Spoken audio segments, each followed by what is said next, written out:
আল্লাহ তাআলা আপনাকে আমাকে বানাইছেন একমাত্র আল্লাহর ইবাদত করার জন্য। খোদার কসম, যদি ইবাদত না করা হয়, আল্লাহ বলেন বান্দা তুই আমার কাছে অচল। মানুষ যেমন জেদি আছে দুনিয়াতে, এরকম কিছু কিছু জেদি নবীও আল্লাহ পাঠাইছিলেন। যেমন একজন নবীর নাম হযরতে মূসা কালিমুল্লাহ। নামটা শুনছেন? জেদি না? কেমন জেদি! আল্লাহকে ডাক দিয়া বলে, আল্লাহ আমি তোমাকে দেখব। আল্লাহ তাআলা বলেন লাম তারানি, এ মূসা তুমি আমারে দেখতে পারবা না? ওকো না, আমি দেখমু। মূসা আলাইহিস সালাতু ওয়াস সালামের সঙ্গে আপনার আমার আদি পিতা হযরত আদমের সঙ্গে সাক্ষাৎ। গভীর মনোযোগ, হয়তো জীবনে প্রথম এই ঘটনাটা শুনবেন। সরকারে দু আলম নবী বলেন, আদমের সঙ্গে মূসার সাক্ষাৎ। জিবরিল আমিনকে ডাক দিয়া বলে, জিবরিল মানির রাজুল, এ লোকটা কে? জিবরিল বলেন আদম। মূসা ডাক দিয়া বলেন, কোন আদম? পৃথিবীর প্রথম মানুষ আদম, বাবা আদম কহ। সঙ্গে সঙ্গে ডাক দিয়া বলেন, আনতা আদম, আপনি কি আদম? হযরত আদম বলে, হ্যাঁ আমি আদম।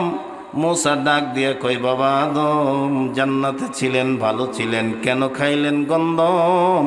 আপনার গন্ধম খাওয়ার কারণে এখন আমাদের বের হয়ে যাচ্ছে দম। কেমন জেদি! কেন আপনি জান্নাতে গন্ধম খাইলেন? যদি জান্নাতে গন্ধমটা না খাইতেন আজকে এই কষ্ট করা লাগতো? মূসা আলাইহিস সালাম বলেন যে আজকে আমার তো এই কষ্ট করা লাগতো না, আপনি কেন জান্নাতে গন্ধমটা খাইলেন? সরকারে দু আলম নবী বলেন, আদম আলাইহিস সালামকে যখন মূসা প্রশ্ন করছেন, তো আদম আলাইহিস সালাম মুস্কি মুস্কি এসে ডাক দিয়ে বলেন, এ মূসা, আমি যে জান্নাতে গন্ধম খাইছি এই ঘটনাটা তোরে কইল কে? মূসা আলাইহিস সালাম ঘাড় উঁচু করে, মাথা উঁচু করে ডাক দিয়া বলতে লাগলেন, আমারে কে বলবে? আল্লাহ তাআলা আমারে জানাইছেন। কারণ আসমানি বড় বড় যে কটা কিতাব আছে এর মধ্যে একটা কিতাব আমার উপরে নাজিল হয়েছে। ওই কিতাবে আল্লাহ তাআলা উল্লেখ করেছেন আপনাকে এবং মা হাওয়াকে আল্লাহ জান্নাতের ভিতরে রাখছিলেন। অথচ আল্লাহ হুকুম করছেন যা মনে চায়, যেখানে যেতে মনে চায় সব করবেন, কিন্তু গন্ধম খাইবেন না। আপনি গন্ধম খাইছেন। আসমানি যতগুলো কিতাব আছে, বড় বড় কিতাব কয়টা? আমার আঙ্গুলের দিকে দেখলেও বলতে পারবেন, IBA পাস করা লাগবে না। কয়টা? 4টা। একটার নাম তওরাত, একটার নাম জাবুর, একটার নাম ইনজিল, আর একটার নাম, একটু জোরে মারেন টান, মজবুত হবে ঈমান। আরেকবার বলেন, কোরআন। মূসা আলাইহিস সালাম ডাক দিয়া বলেন, আল্লাহ তাআলার বড় বড় 4টা কিতাবের মধ্যে একটার নাম হলো তওরাত। এই তওরাতে আল্লাহ তাআলা উল্লেখ করছেন আপনার গন্ধম খাওয়ার কথা।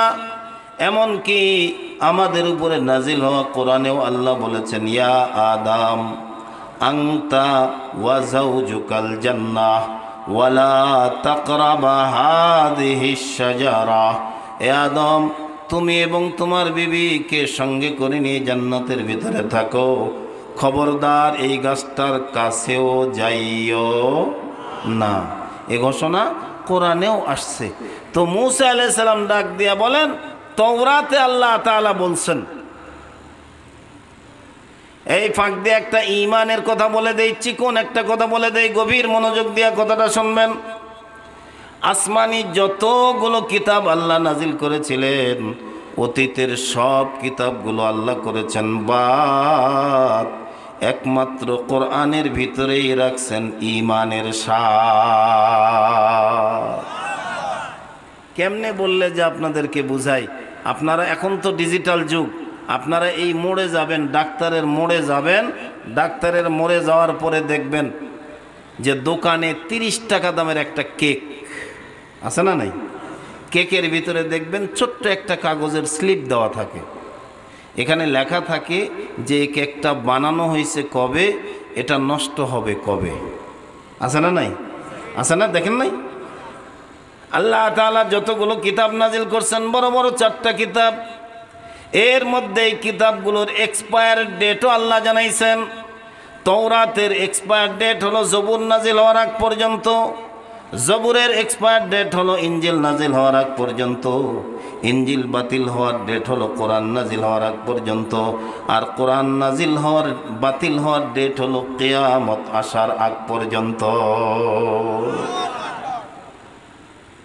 অতএব এখন যদি কেউ আপনার কাছে তওরাত, জবুর অথবা ঈসা ধর্মের অনুসারী হয়ে ইনজিলের দাওয়াত দিতে আসে, পরিষ্কার জানবেন যে ওটা ঈমান ধ্বংসকারী কার্যক্রম। কারণ আগের যত নবী রাসূল আসমানি কিতাব সবগুলোকে আল্লাহ ক্লোজ করে নিয়েছেন। আল্লাহু আকবার বলেন।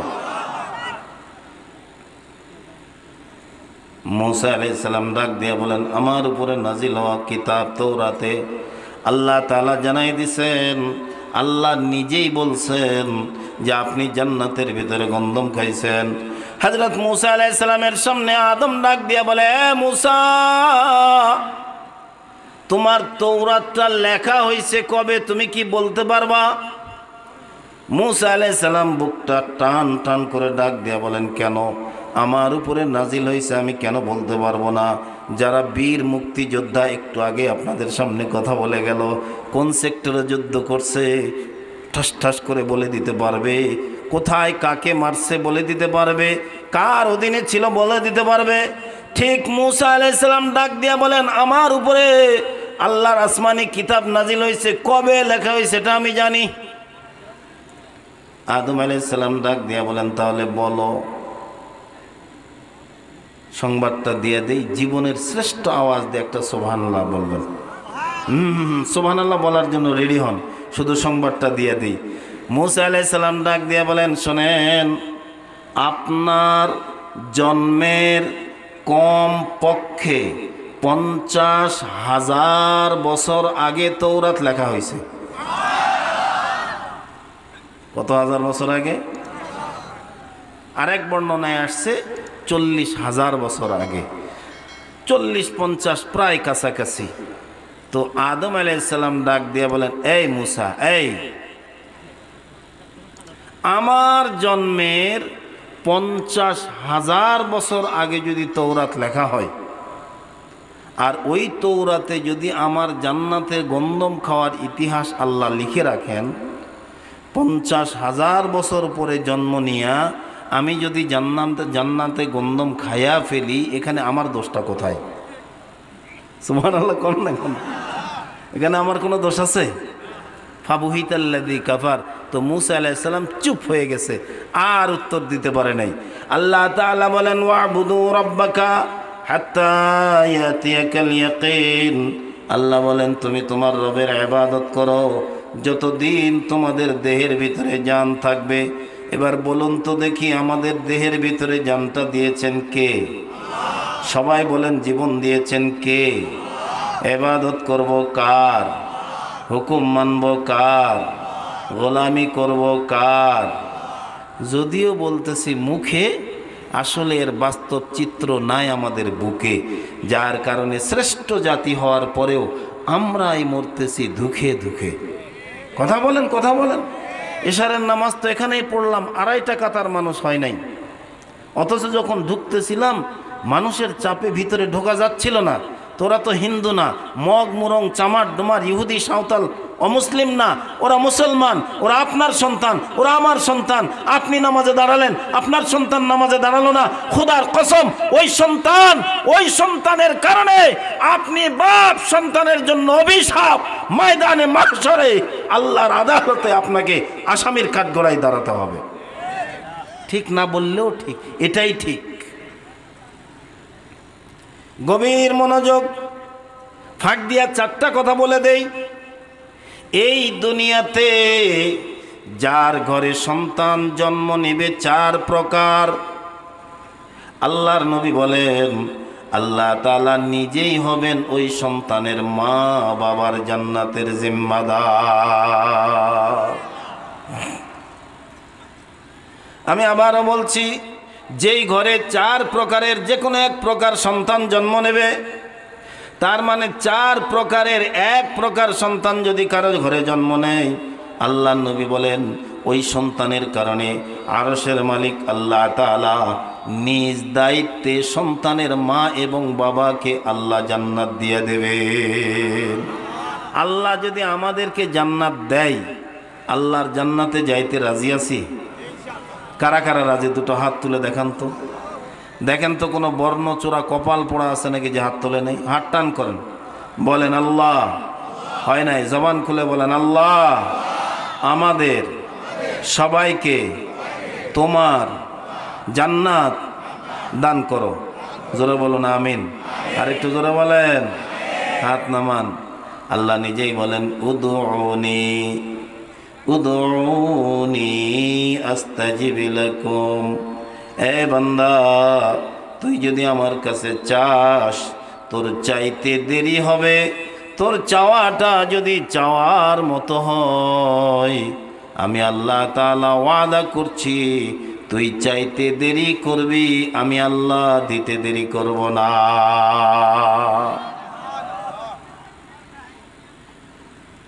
দুনিয়ার নিয়ম, সন্তান যদি মাকে মা বলে ডাক দেয়, মার কলিজা ঠান্ডা। আপনি বাপ, আপনার সন্তান যদি আপনাকে আব্বা আব্বা বলে ডাক দেয়, হাজার মানুষের ভিতরে আব্বা বলে ডাক দেয়, আপনার কলিজাটা ঠান্ডা হয়ে যায়। কিন্তু দুনিয়ার নিয়ম, কোন সন্তান যদি তার মাকে মা ডাকে না, বাপকে বাপ ডাকে না, ও মার কলিজাটা ফেটে যায়। মা প্রতিবেশীদেরকে একত্রিত করে কাঁদে আর ডাক দিয়া বলে, আমার একমাত্র সন্তান আমারে মা বলে ডাক দেয় না। আরশের মালিক ডাক দিয়া কয়, বান্দা, পাপ করতে করতে তুই তোর কলিজাটা একেবারেই করে ফেলেছিস গান্দা। কপালের নিচে দুইটা চোখ থাকার পরেও হয়তো তুই হয়ে আসিস জনমের আন্ধা। দুনিয়ার মাল দৌলতের লোভে হয়তো তোর দিলের ভিতরে লেগে গেছে দুনিয়ার ধান্দা। আমি আল্লাহকে প্রাণ ভরে ডাক দিয়া যদি আমার দরওয়াজায় একবার তুই দিতে পারিস কান্দা, তোর জিন্দেগির সমস্ত গুনাহগুলো মাফ করে দেব রে বান্দা। লা তাকনাতু মির রাহমাতিল্লাহ, লা তাকনাতু মির রাহমাতিল্লাহ, ইন্নাল্লাহ ইয়াগফিরুদ যুনুবা জামিআ। আল্লাহ তাআলা ডাক দিয়ে বলেন, হে বান্দা, তোর মা তার গর্ভে তোরে ধারণ করেছে, তোর মা তোরে জন্ম দিয়েছে, তোর মা তোরে দুধ পান করাইছে, তোর মা আর বাবা মিলে তোরে লালন পালন করে বড় করছে। এই জন্য যদি ওদেরকে ডাক না দিলে কলিজাটা ফাইটা যায়, আমি আল্লাহ আমার ইজ্জত আর জালালিয়তের কসম করে বলছি, কোন হও বলেছি আসমান হইছে, হও বলেছি জমিন হইছে, হও বলেছি 18,000 জগৎ আমি আল্লাহ তৈরি করে ফেলছি, হও বলে তোরেও বানাইতে পারতাম, কিন্তু না না, আমি আল্লাহ আমার নিজ কুদরতি হাত দিয়া তোরে তৈরি করছি। তুই যখন আমারে আল্লাহ বলে ডাক দিস, আমি আল্লাহর কলিজাটা ভরে যায়। আসমান থেকে জমিন পর্যন্ত কুল কায়নাতের মখলুককে ডাক দিয়া বলি, দেখ দেখ দেখ, আমার বান্দারে আমারে ডাক দেয়। আমি আল্লাহ তোদের সাক্ষী রাখলাম, আমার ডাকের বিনিময়ে আমার বান্দারে আমি আল্লাহ মাফ কইরা দিলাম। বাজা বাজ আ गर काफिरो गुबरो बुत पुरस्ती बास आ ई दरगाहे माँ दरगाहे उम्मीद नीस्त सदबार अगर तौबा शिकस्ती बास आ। আরশের মালিক ডাক দিয়া বলেন, আয় আয় আয় বান্দাই, এ বন্ধু, আজকে আমাদের চেহারা থেকে হারায় গেছে লজ্জা শরম। কেন দুনিয়াতে এত গরম? কেন? একটা সময় তো ছিল, এটা ছিল বর্ষাকাল। কথা বলেন, এই বৈশাখ মাসে ঝড় বৃষ্টি যার কারণে অনার সৃষ্টি হয়ে যাইতো। অথচ হাপ্পিত্তিস করতেছি, বৃষ্টি নাই, পানি নাই, গরমে যেন মরুভূমির মতো অবস্থা আমার দেশেও শুরু হয়ে গেছে। কথা বলেন, কারণটা কি? কারণ একটাই, আমরা তার কথা শুনি না, তো তিনি তার মুখলুক দিয়া আমাদের উপরেও আর রহম করে না।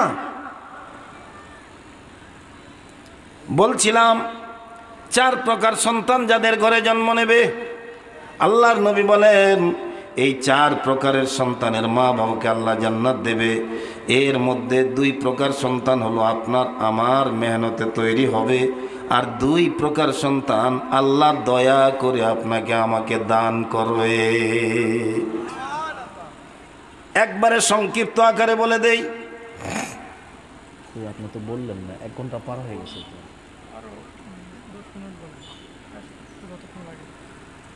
সিস্টেম তো সেটা না। দ্বিতীয় বক্তার লিমিট সময়, আপনি আমাকে 2 ঘন্টা দেন, আপত্তি নেই, কিন্তু সময়টা তো আমাকে জানাতে হবে।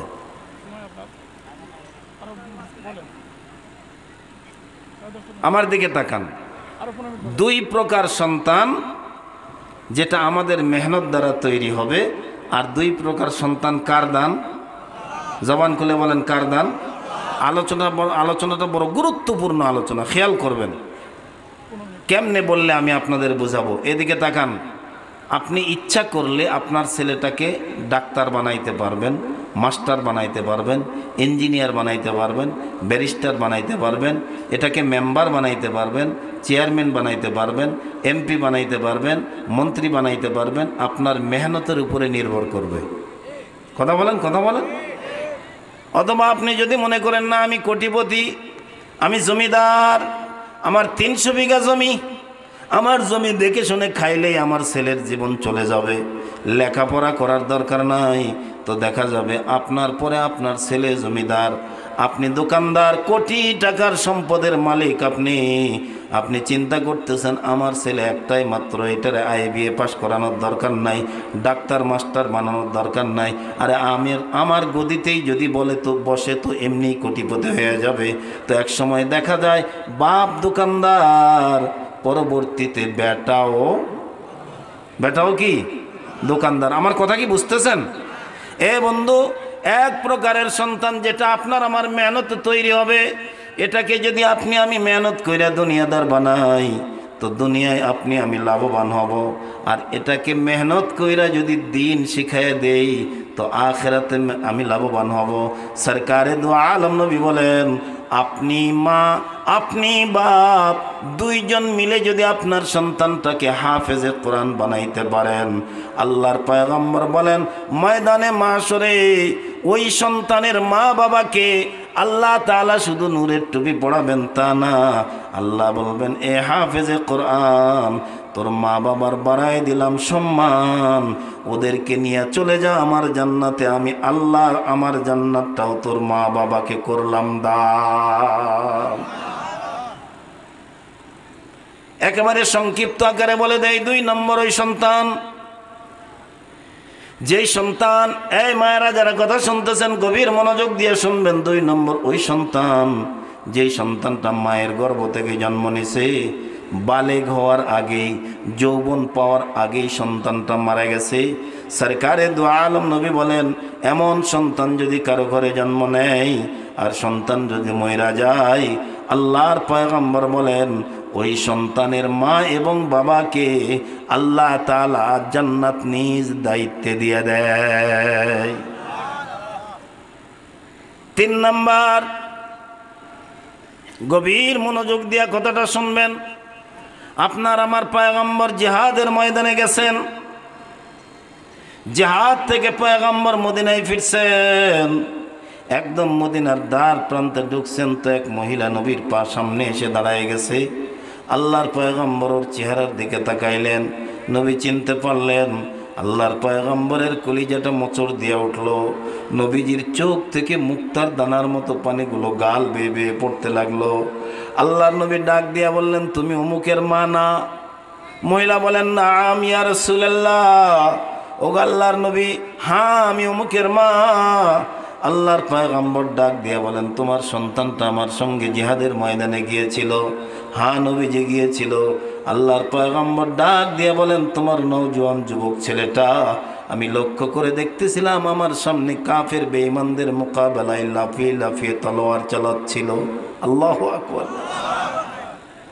তার সে কি ইমানি জজবার, ইমানি বল। কিন্তু আমি পয়গম্বর দেখলাম এক সময় কাফের তলোয়ারের আঘাতে তোমার সন্তানটা জমিনে লুটিয়ে পড়লো। আমি নবীর চোখের সামনেই তোমার সন্তানটা শাহাদত বরণ করলো এবং আমি পয়গম্বর নিজে তার কাফনের ব্যবস্থা করেছি। আমি পয়গম্বর নিজে তার জানাজা পড়াইছি। আমি পয়গম্বর নিজ হাতে তার লাশটা কবরে ঢুকাই দিছি। আল্লাহর পয়গম্বরের সামনে যখন এই ঘটনার বিবরণ যখন নবী দিচ্ছিলেন, তো মহিলা আল্লাহর পয়গম্বরের সামনে, এদিকে তাকান, ঠিক এইভাবে দুইটা হাত চোখের মধ্যে দিয়া চোখের পানিটা মুছে ফেললেন। ডাক দিয়া বললেন, নবীজি আপনি যখন বলছেন আমার সন্তানটা শাহাদত বরণ করছে, এই যে দেখেন আমি আমার চোখের পানি মুছে ফেললাম, আমি আর কাঁদব না। কারণ আপনি নবী বলেছেন সন্তান যদি শহীদ হয়ে যায় তাহলে ওই শহীদের মা এবং বাবাকে আল্লাহ নিজ দায়িত্বে জান্নাত দিয়ে দেয়। আমাকে শহীদ করে সেই মিছিলে শামিল করে নিও। আমিন বলেন, আরেকটু ধীরে বলেন আমিন। যেই মিছিলের নেতা আমির হামজা, খুবাইব খাব্বাব আল্লাহর ছিল যারা অতি প্রিয়, শামিল করে নিও। আমাকে শহীদ করে সেই মিছিলে শামিল করে নিও। আমিন বলেন, আরেকটু জোরে বলেন আমিন। তাহলে এক নম্বরে ওই সন্তান, যেই সন্তান হবে হাফেজে কোরআন অথবা আলেমে আমল। দুই নম্বর ওই সন্তান, যেই সন্তান জন্মের পরে বালেগ হওয়ার আগেই ইন্তেকাল করছে। তিন নম্বর ওই সন্তান, যেই সন্তান আল্লাহর রাস্তায় শাহাদত বরণ করছে। চার নম্বর, খুব কষ্ট হচ্ছে আপনাদের এখানে? কি মায়েরা কথা শুনতেছে? মায়েরা যারা কথা শুনতেছেন, ফাঁক দিয়ে আপনাদেরকে চারটা কথা বলে দিই, হয়তো 5 মিনিট সময় লাগতে পারে, বিরক্ত হবেন? আল্লাহর পয়গম্বর বলেন, আল মারআতু ইযা সাল্লাত খামসাহা ওয়া সামাত শাহরাহা ওয়া আতাআত বালাহা ওয়া আহসানাত ফারজাহা। আল্লাহর নবী বলেন, মাগো চারটা কাজ যদি আপনি করতে পারেন, সরকারে দু আলম নবী বলেন, যদি দুনিয়ায় 4 কাজ করতে পারে কোন নারী, কবর জগৎটায় আল্লাহ তার জন্য বানায় দেবে জান্নাতের ঘরবাড়ি। 1 নম্বর আল মারআতু ইযা সাল্লাত খামসাহা, যে মেয়ে 5 ওয়াক্ত নামাজ আদায় করবে। কয় ওয়াক্ত? আরেকটু ধীরে বলেন। তার মানে খালি মেয়েরাই পড়বে, আমাদেরকে পড়া লাগবে না? আমাদেরকেও পড়তে হবে তো? আল্লাহ আমাদেরকে তৌফিক দান করুক। আর একটু জোরে বলেন আমিন। ওয়া সামাত শাহরাহা, নবী বলেন রমজান মাসে রোজা রাখবে। ওয়া তাআত বালাহা, স্বামীর খেদমত করবে, স্বামীর মালের হেফাজত করবে। ওয়া আহসানাত ফারজাহা, নিজের লজ্জাস্থানের হেফাজত করবে। নবী বলেন এই 4 গুণে যদি গুণান্বিত হইতে পারে মহিলা, আল্লাহর পয়গম্বর বলেন কবরটা আল্লাহ তার জান্নাতের বাগান বানায় দেবে। এই যারা স্বামী আছেন, আপনার স্ত্রী আসে নাই, ঘরে গিয়ে এই 4টা কথা বলবেন। মায়ের সন্তান, তুমি যে বসে আছো, বাড়িতে গিয়ে তোমার মাকে 4টা কথা বলবে। মা, হুজুর 4টা আমলের কথা বলছে। 1 নম্বরে 5 ওয়াক্ত নামাজ, 2 নম্বরে রমজান মাসের রোজা, 3 নম্বরে স্বামীর খেদমত, স্বামীর মালের হেফাজত। কেমনে বললে আমি আপনাদেরকে বুঝাই। 1 মিনিট একটা ঐতিহাসিক তথ্য আপনাদেরকে দিয়ে দেই। আপনার আমার পয়গম্বরের মেয়ে ফাতেমা তার স্বামীর নাম হযরতে, একটু দেন না জোড়াতালি, হযরতে আলী। আলী কিন্তু ধনী ছিল না, গরিব মানুষ ছিল। হযরত আলী মদিনাতুল মুনাওয়ারায় পরের বাড়িতে কামলা দেয়া। মা শোনেন, কথাটা আপনার জন্যই বলতেছি। আপনার স্বামী ভ্যানওয়ালা, রিক্সাওয়ালা, টমটমওয়ালা অথবা লেবার, শোনেন মা শোনেন, হযরত আলী রাদিয়াল্লাহু তাআলা আনহু সন্ধ্যার দিকে যখন কাজ শেষে ফিরতেছেন, মদিনার মসজিদের কিনারা দিয়া যায়, এমন সময় মাগরিবের নামাজের আজান বেলালের কণ্ঠে উচ্চারিত হয়ে যায়। হযরত আলী চিন্তা করলেন আজান হয়ে গেছে, মাগরিবের নামাজটা পড়েই এরপরে আমি ঘরে যাই। আর আমাদের চরিত্র হলো আজান হয়ে গেছে, একটু তাড়াতাড়ি বাজারে যাই। কথা কয় না কেন, কথা কয় না কেন?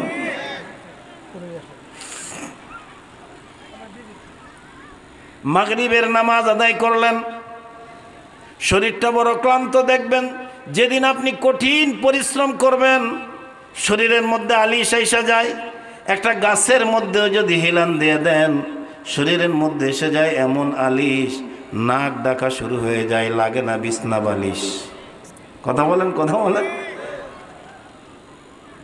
এমন অলসতা ধরে। হযরত আলী চিন্তা করলেন, মাগরিবের নামাজটা পড়ছি যখন, এশার নামাজটা পড়েও যায়। এশার নামাজ পড়ে ঘরে গেলেন। মা খুব খেয়াল করে শুনবেন। হযরত আলী বললেন খাবার দাও, ক্ষুধা লাগছে। তিনি খাবার খাইলেন, বিছানায় গাটা লাগিয়ে দিলেন। হযরত ফাতেমা ঘরের কাজ সম্পন্ন করতেছেন। এমন সময় হযরত আলী ডাক দিয়ে বললেন, ফাতেমা পানির তেষ্টা লাগছে, আমার একটু পানি দাও। হযরত আলী রাদিয়াল্লাহু তাআলা আনহুর কথা শুনে ফাতেমা ঘরের কাজ শেষ করার পরেই চিন্তা করলেন কাজটা শেষ করি এরপরে পানি দেব। মশকে গেলেন, পানি নাই। অতঃপর ঝর্ণা থেকে পানি আনলেন, পানি গ্লাসে ঢেলে হযরত আলীর শিয়রের পাশে গেছে। যখন হযরত আলীর ঘুমটা ভারী হয়ে গেছে, তখন হযরত আলীর নাক ডাকা শুরু হয়ে গেছে। ফাতেমা হাতের মধ্যে পানি নিয়ে চিন্তা করতেছেন কি করব এখন, পানি নিয়ে দাঁড়ায় থাকবো নাকি ডাক দেব। আবার মনে মনে চিন্তা করতেছেন যে স্বামী সারাদিন আমাদের জন্য এত কষ্ট করে আসলো, ঠিক আছে ঘুমাক। ঘুম ভাঙবে যখন আমি ফাতেমা পানি পান করাবো তখন। সুবহানাল্লাহ বলেন। আধা ঘন্টা যায়, 1 ঘন্টা যায়, 1.5 ঘন্টা যায়, 2 ঘন্টা যায়। হতে হতে এক সময় মদিনার মসজিদ থেকে আওয়াজ আসে, আসসালাতু খায়রুম মিনান নাওম। এমন একটা আওয়াজ আপনাদের এলাকায় হয়, আপনাদের এদিকেও হয়। জোহরের নামাজের সময় তেমন শব্দ হয়, তাই না? মাশাআল্লাহ। আমি তাড়াতাড়ি দিতে চাচ্ছি আপনাদের তালাক।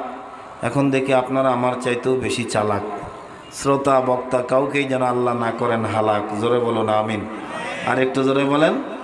হযরত আলীর ঘুম ভেঙে গেছে, নজর করে দেখে আলো আবছার ভিতরে কে যেন হাতে কি নিয়ে দাঁড়ায় রয়েছেন। আলী 2 হাত পরিষ্কার করে ভালো করে চোখ পরিষ্কার করে তাকায় দেখলেন না, অন্য কেউ নয়, হযরত ফাতেমার হাতের মধ্যে একটা বর্তন।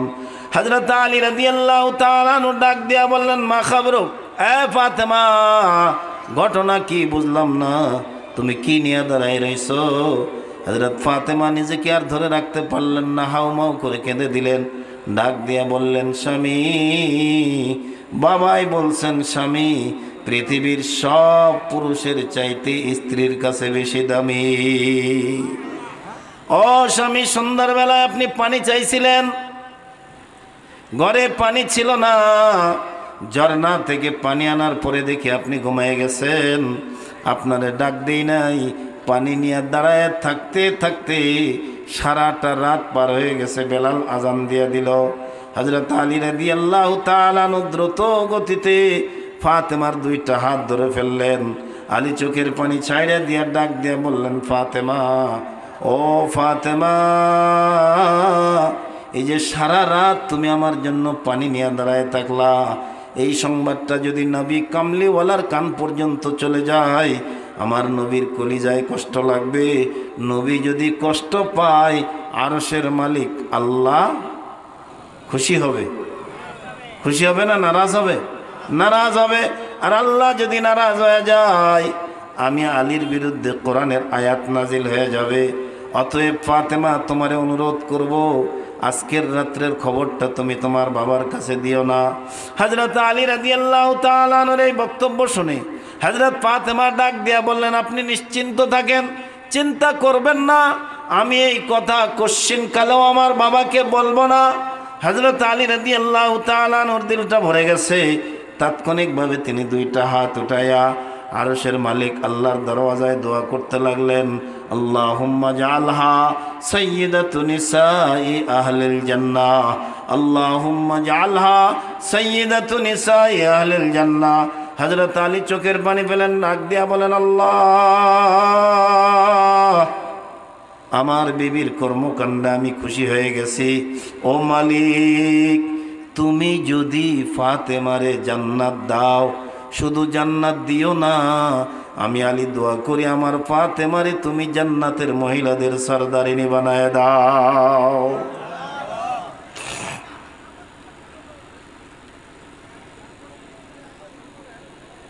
হযরত আলী রাদিয়াল্লাহু তাআলা আনহু দ্রুত গতিতে ফজরের নামাজ পড়ার জন্য মদিনার মসজিদে গেছেন। একদম সংক্ষেপে বলে দেই, ফজরের নামাজ পয়গম্বরের পেছনে পড়ে আল্লাহর নবী ও সাহাবীদের দিকে ঘুরে বসছেন।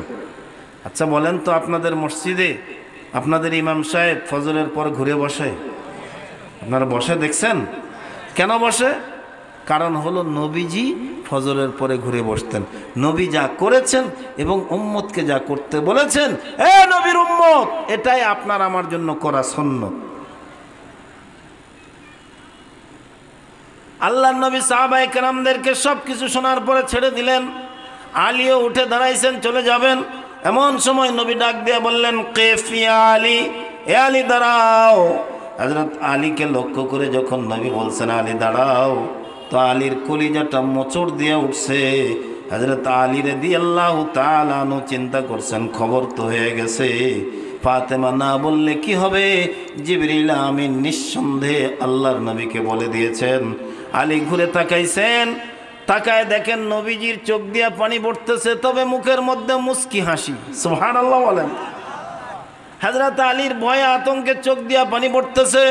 আল্লাহর নবী দুইটা হাত সামনের দিকে বাড়ায় দিয়া ডাক দিয়া বলেন, তাল তাল ইয়া আলী, হে আলী আয়, তুই আমার কাছে আয়। হযরত আলী যখন নবী কামলিওয়ালার কিনারায় গেছে, তো আল্লাহর পয়গম্বর আলীর বুকের মধ্যে জড়াই ধরছেন, ডাক দিয়ে বলেন, আলী রে, তুই না বললে কি হবে? ফাতেমা না বললে কি হবে? নামাজ আগ মুহূর্তে জিবরিল আমিন এসে রাত্রের সব ঘটনার বিবরণ আমারে শোনায় গেছে। আমি নবীর দিল খুশ হয়ে গেছে, তুমি আমার মেয়ে ফাতেমার জন্য দোয়া করছো। আরশের মালিক আল্লাহ তাআলা তোমার দোয়ার বদৌলতে আমার মেয়ে ফাতেমাকে জান্নাতের মহিলাদের সরদারিনী বানায় দিছে। এজন্য বলবো, মা, আপনার স্বামী আপনার কাছে বড় দামি।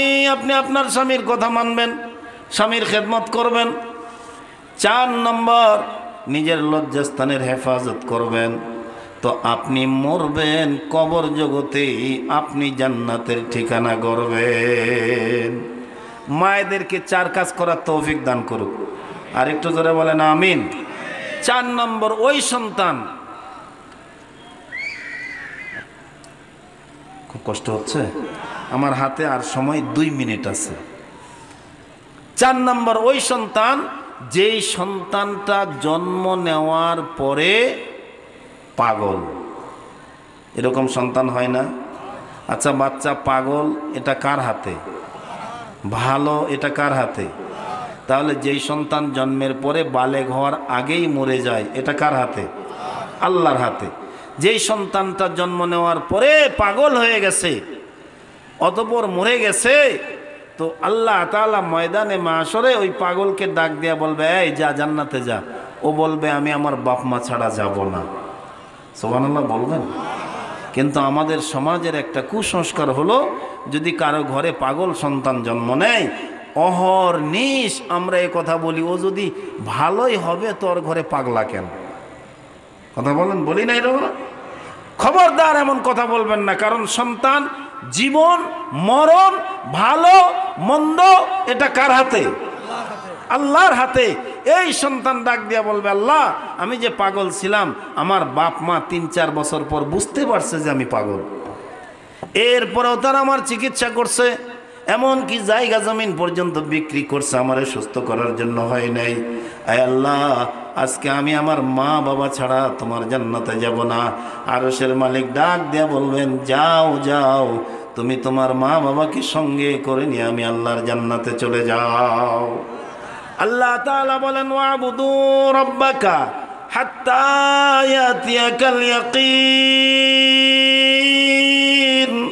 তুমি তোমার রবের ইবাদত করো যতদিন পর্যন্ত তোমাদের দেহের ভিতরে জান থাকে। এই ঘোষণা কার? যেদি ডাক দিয়ে বলেন, কেন রবের ইবাদত করব? আল্লাহ বলেন, তোমাদেরকে সৃষ্টি করছি আমার ইবাদত করার জন্য। ও যেদি আবার ডাক দিয়ে বলে যে রবের ইবাদত করলে লাভ কি হবে, আল্লাহ তাআলা ডাক দিয়ে বলেন, ফাদখুলি ফি ইবাদি ওয়াদখুলি জান্নাতি। আল্লাহু আকবার বলেন। হয় নাই, হয় নাই, কলিজার গভীর থেকে বলেন আল্লাহু আকবার। যেদির কথা হলো কেন আল্লাহর ইবাদত করব, আল্লাহ বলেন তোমাকে সৃষ্টি করছি আমার ইবাদত করার জন্য। ও যেদি আবার ডাক দেয়া বলে ইবাদত করলে হবে কি, আল্লাহ তাআলা বলেন তুমি যদি আমার ইবাদতের ভিতরে ঢুকতে পারো, আমি আল্লাহ ওয়াদা করতেছি আমার জান্নাতের ভিতরে তোমার ঢুকাই দেব। এজন্য মেরে ভাইও, আসুন আমরা সকলেই সেই মহান মালিক আল্লাহ তাআলার ইবাদতের ভিতরে শামিল হয়ে যাই। একটু আমিন বলবেন, আর একটু জোরে বলেন আমিন।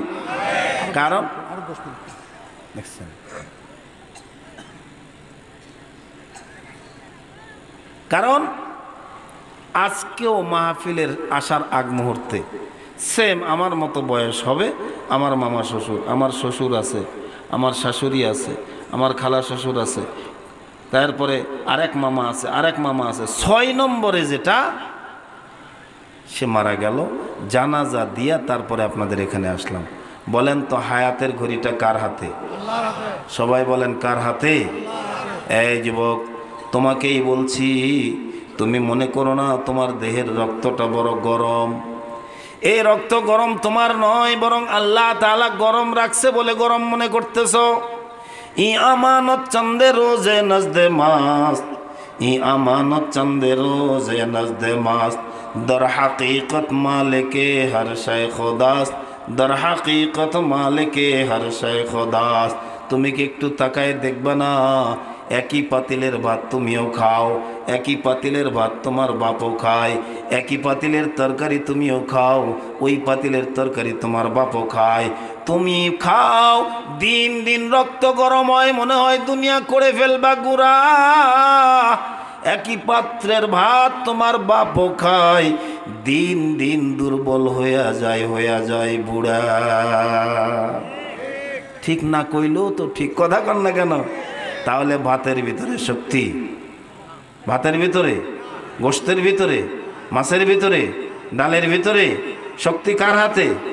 আল্লাহ তাআলা ডাক দিয়া কয়, বান্দারে আমি কত সুন্দর করে সব কিছু করেছি পরিপাটি, চোখের সামনে তুই দেখতেছিস ঘাস আর মাটি, তোর সব রিজিক আমি আল্লাহ মাটির ভিতরে লুকায় রাখছি। একটু কি তুই খেয়াল করবি না? একটু কি তুই তাকাবি না? ধান লাগাইলি ধান গাছ, তো মাটির তলা থেকে আমি আল্লাহ ধান উঠাই দিলাম। লাগাইলি আম গাছ, তো মাটির তলা থেকে আম উঠাই দিলাম। লাগাইলি লিচু গাছ, মাটির তলা থেকে লিচু উঠাই দিলাম। লাগাইলি আঙ্গুর গাছ, তো মাটির তলা থেকে আঙ্গুর বের করে দিলাম। এই মাটির ভিতর থেকে আমি আল্লাহ তাআলা যেমন সব কিছু বের করি, শোন আমি আল্লাহ বলছি, মিনহা খালাকনাকুম ওয়া ফিহা নুঈদুকুম ওয়া মিনহা নুখরিজুকুম তারাতান উখরা। বলি কি বলি না? কথা বলেন, বলি কি বলি না? যদি না পারি তো কবরের পাশে মুয়াজ্জিন সাহেবকে ডাক দিয়ে বলে, মুয়াজ্জিন সাহেব একটু দোয়াটা একটু স্টার্ট করেন। আরে মুয়াজ্জিন সাহেব কি বলে, আমি যে কি বলি সেটা বুঝি না যে সেটাও বুঝি না। আমি জানি না, এই জিনিসটা যদি আমি জানি তাহলে তো আমার ভিতরে জানার আগ্রহ থাকবে। কথা বলেন, আমি জানি না যে, সেটাও জানি না কেমনে বললে যে আমি আপনাদের বুঝাই। আজকে আমাদের দৈন্যদশা কেন? না জানার কারণে 30 বছর, 40 বছর, 50 বছর ধরে নামাজ পড়ি, আজ পর্যন্ত আমাদের আলহামদু সূরাটা শুদ্ধ করে জানি না। কথা বলেন? আত্তাহিয়াতু শুদ্ধ নাই, দুরূদ শরীফ শুদ্ধ নাই, দোয়া মাসুরা শুদ্ধ নাই, সালামটা পর্যন্ত শুদ্ধ নাই। সালাম দেয় সালাম আলাইকুম, সালাম আলাইকুম। কথা বলেন, কথা বলেন। তো 50 বছর ধরে আপনার দুনিয়ার সব হিসাব থাকলো, আপনার নেতাগিরি থাকলো, আপনার নেতৃত্ব থাকলো, আপনার গার্জিয়ানগিরি থাকলো, সমাজের সব কিছু কাজ আপনার ঠিক থাকলো, গায়ের জামা ঠিক থাকলো, পরনের লুঙ্গি ঠিক থাকলো, আপনার বাড়িঘর ঠিক থাকলো, ঘরের ছাদ ঠিক থাকলো, জমা জমিন ঠিক থাকলো, দাগ নম্বর খতিয়ান ঠিক থাকলো, দুনিয়ার সব হিসাব ঠিক থাকলো, 40 বছর ধরে নামাজ পড়েন, কেন আপনার আলহামদু শুদ্ধ হয় না? কেন আত্তাহিয়াতু শুদ্ধ হয় না? কেন দুরূদ শরীফ শুদ্ধ হয় না? কেন সালাম শুদ্ধ হয় না? আপনার মতো নামাজিকে থাপড়ায়া গাল ফাটায় ফেলে দেওয়া দরকার। রাগ করলেন? মন খারাপ করলেন? খোদার কসম, যদি কোরআনের তেলাওয়াত শুদ্ধ না হয় নামাজ হবে? আরেকটু ধরে বলেন হবে? আমি আপনাদের পায়ে হাত দিয়ে বিনীত অনুরোধ করে যাব, বর্তমান বাংলাদেশের শিক্ষা ব্যবস্থায় কওমি মাদ্রাসার নুরানি পদ্ধতিতে এমন উচ্চাঙ্গের শিক্ষা বাচ্চাদেরকে দেওয়া হয় যেটা বাংলাদেশের অন্য কোনো প্রতিষ্ঠানে শিক্ষা দেওয়া হয় না। আমি চ্যালেঞ্জ করে বলছি, কারণ নুরানি পদ্ধতিতে আপনি যদি 3 বছরের জন্য আপনার বাচ্চাটাকে দেন, ও বাংলা, ইংরেজি, অঙ্ক, আরবি, হাতের লেখা অল স্কয়ার। আপনারা বলেন তো দেখি, এই আমরাই তো, এখানে তার অন্য কেউ নাই। বলেন তো 24 ঘন্টার ভিতরে 5 ওয়াক্ত নামাজ পড়া কি? যারা কথাই বললেন না তাদের কি গরজ? অলসতায়, দুর্বলতায়, শয়তানের ধোকায় পড়তে পারি না, পড়ি না, এটা ভিন্ন কথা, কিন্তু নামাজ অস্বীকার করা যাবে? এই কথা বলেন, অস্বীকার করা যাবে? নামাজ কেউ যদি অস্বীকার করে তার ঈমান থাকবে? অতএব সাবধান, কিছু কিছু আমার মতো টুপিওয়ালা, জুব্বাওয়ালা কিছু ঈমান চোর আমাদের এলাকায় এসে, পীর নামক ভণ্ডরা এসে ডাক দিয়া বলে ইবাদত বন্দেগী যা করার আমরা করব, আপনারা শুধু আমাদের সেবা করবেন।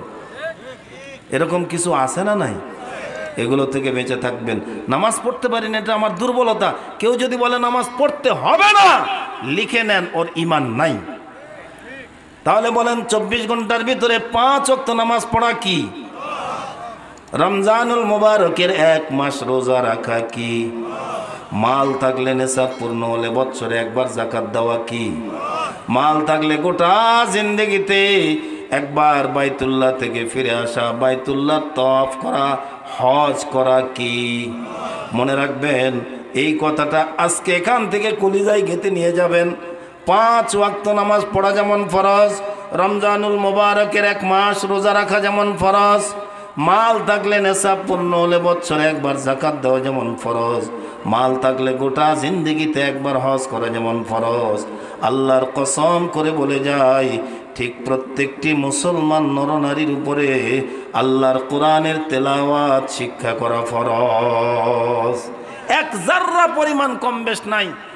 আমি বলছি না যে আপনার বাচ্চাটাকে আমার মতো মৌলবী বানান, আমি এটা বলি না। তবে আপনি আপনার সন্তানটাকে ডাক্তারি বানান, ইঞ্জিনিয়ার বানান, ব্যারিস্টার বানান, ডক্টর বানান, মিনিস্টার বানান, আমার আপত্তি নাই।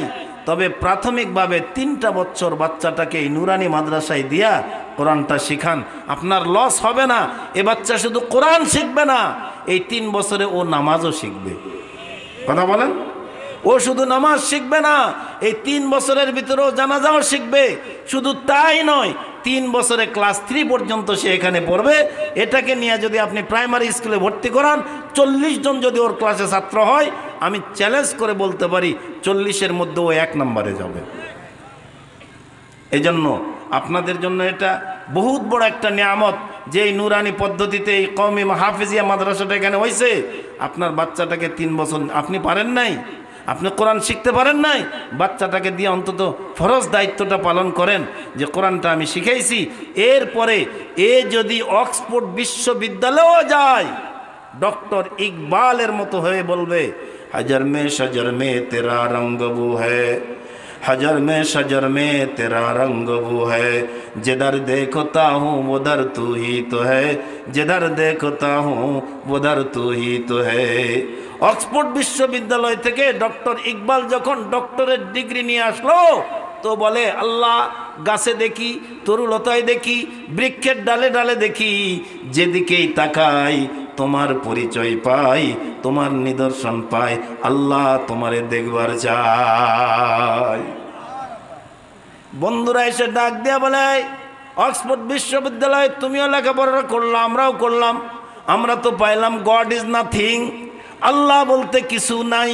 নাউজুবিল্লাহ বলবেন, আরো ধীরে বলেন নাউজুবিল্লাহ, উচ্চ কণ্ঠে বলেন আমাদের আল্লাহ আছে না নাই, আমাদের মালিক একজন আছে না নাই।